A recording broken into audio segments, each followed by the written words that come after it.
War was not a new concept to the people of the galaxy. Every few decades a conflict would spring up between different factions. Most of the time they would end up with no real change to the status quo.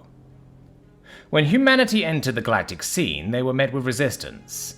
Their neighboring factions saw the threat a species like humanity could pose, and moved to crush them before they could expand. Unfortunately for them, they were met by a steel wall. Humanity managed to hold their borders, but to everyone's shock, they didn't push into the aggressor's territory. Instead, they sued for peace, bringing stability to their region of space. A century passed, and humanity stuck to their policy of isolation, their only interaction with the outside being minor trade deals. From the outside, it appeared that their faction was simply surviving, but in reality, they were thriving. Unbeknownst to the wider galaxy, the humans had created an extensive information network, gathering intel on everything from military build-up to commercial trade agreements. Because of this network, humanity saw the signs of the galactic-wide war that was brewing. Fleets were built deep within their sphere of influence, weapons developed, tested and distributed, armies trained, armed and positioned. Votes were held on humanity's responsibilities when the war started, and with little disagreement, the decision was to stay neutral. When the war started, no one could have guessed how quickly it got out of hand. Entire systems were burned, species were wiped out or enslaved, but still humanity remained silent. A neighboring race who hadn't attacked the humans when they rose to the stars, mostly due to their own relative weakness, approached the Human Council and requested a defensive alliance. In exchange, they would give the humans more favorable terms in their trading. The debates were short, and soon, the two factions were allied. Seeing this, many other small, weaker factions asked for the same alliance.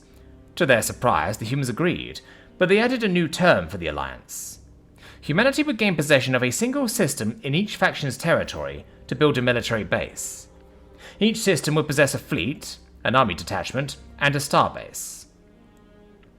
It was one of these starbases that inevitably dragged humanity into the conflict. The war had been raging for nearly 70 years when one of the more aggressive factions, in need of raw resources, looked to one of humanity's allies as a target for invasion and conquest.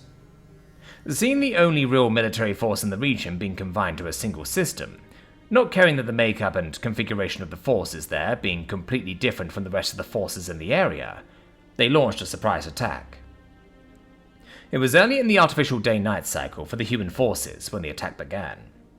Thousands of fighter crafts and long-range orbital insertion pods flooded the battle space. Fast attack bombers striking the warships and starbase, while their fighters and insertion pods raided the planet below. At first, it seemed that the human fleet was doomed, caught unaware as it was. But the sturdy warships held, their crews rushing to their battle stations. General quarters sounded across the fleet. Fighters were scrambled, planetary defense batteries spitting anti-aircraft fire into the skies. The forces that landed on the planet's surface were swiftly met by the defenders. To the invaders, it seemed that their surprise attack had failed. Then they noticed the state of half-dress of many of their opponents. They had surprised the enemy, but they'd responded too swiftly. Then they no longer saw their air support performing their attack runs.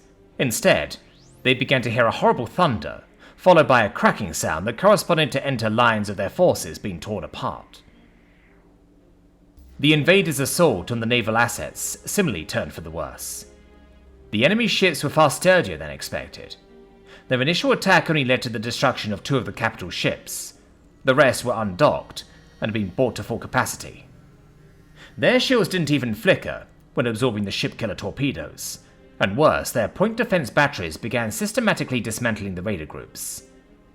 A general retreat was called, the raider craft abandoning the forces on the planet as they made for jump distance, but they never seemed to reach it. The humans had activated some sort of gravity well extender, trapping the invading fleet, but worse, their flight had positioned them in the open, no longer restricting the large warship weapons by risking friendly fire.